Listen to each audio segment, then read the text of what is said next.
was November, and I was living alone in this modest two-bedroom apartment in a quiet part of town. I'd moved out a few months earlier, excited about my independence and the promise of a fresh start after college. The building was old but charming, a row of similar units with thin walls, creaking floors, and a facade that had seen better days.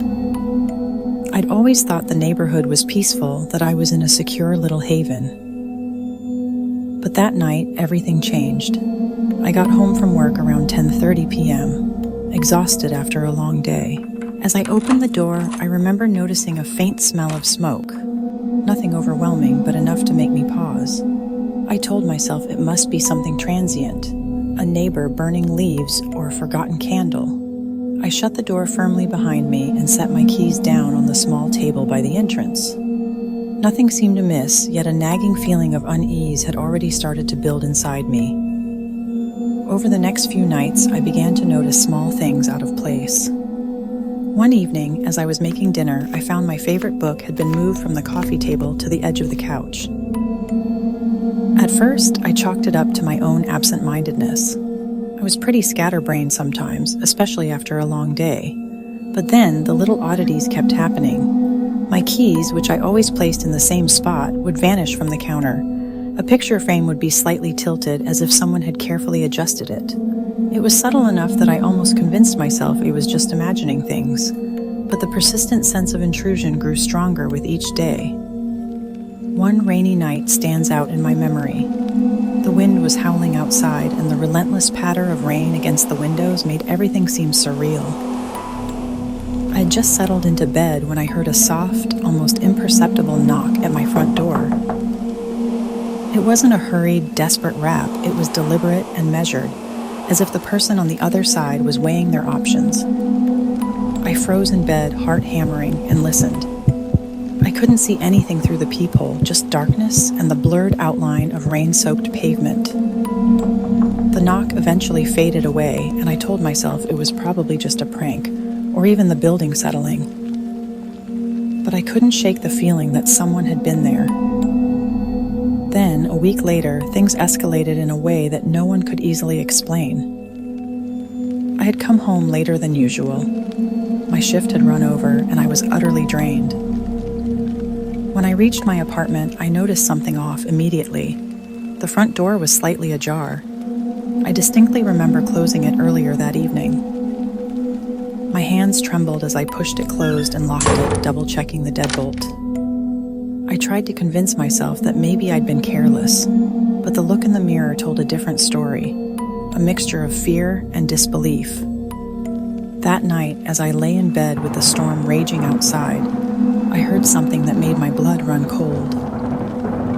It began with the unmistakable sound of a door unlocking. I sat up abruptly, straining to hear over the howling wind. The sound wasn't from outside, it was from inside.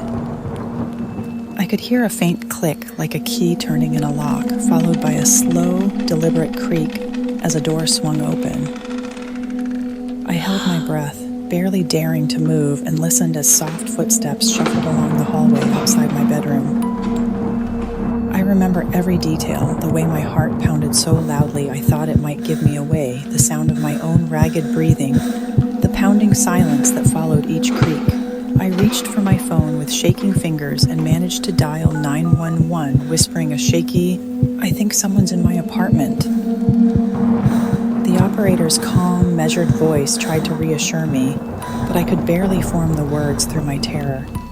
Seconds or minutes, it felt like an eternity, passed in agonizing silence. Then, from somewhere in the apartment, I heard a loud crash. It came from the living room, a sound so sudden and jarring that I nearly jumped out of bed. My mind raced with thoughts of what could have been done while I lay paralyzed in fear. Was someone rummaging through my things? Had they taken something personal? The uncertainty was unbearable. I stayed hidden under my blanket, barely breathing, until I heard the distant sound of sirens approaching. I don't recall how long I waited. Time had lost all meaning in that moment. Eventually, I heard a series of muffled voices and footsteps outside, then the heavy, reassuring click of a door being secured. The police arrived and did a full sweep of my apartment. They found clear signs that someone had been there. The front door's lock was tampered with. A window was slightly open, even though I was certain I'd closed it earlier, and a few personal items were inexplicably out of place. But they couldn't find any trace of the intruder. No fingerprints, no footprints, nothing that pointed to who had been there. It was as if the person had vanished into thin air. The officers assured me they'd do everything they could, but I was left with a nagging sense of violation. I couldn't shake the feeling that the intruder was still out there, watching, waiting. In the days that followed, I installed a couple of security cameras and even talked to a few neighbors. One older gentleman who lived across the hall mentioned that he had seen a dark figure lingering near my door a few nights before the break-in, but at the time he didn't think much of it. His words, however, confirmed my worst fears. I wasn't the only one who had felt that someone or something was out of place in our building. For weeks, I lived in a constant state of hypervigilance. Every creak of the floor, every rustle of the curtains sent my heart racing. I would check the locks repeatedly before going to bed and barely slept, knowing that each night could bring another intrusion. I tried to convince myself that I was being overly paranoid, that the police would catch whoever was responsible. But deep down, the terror remained.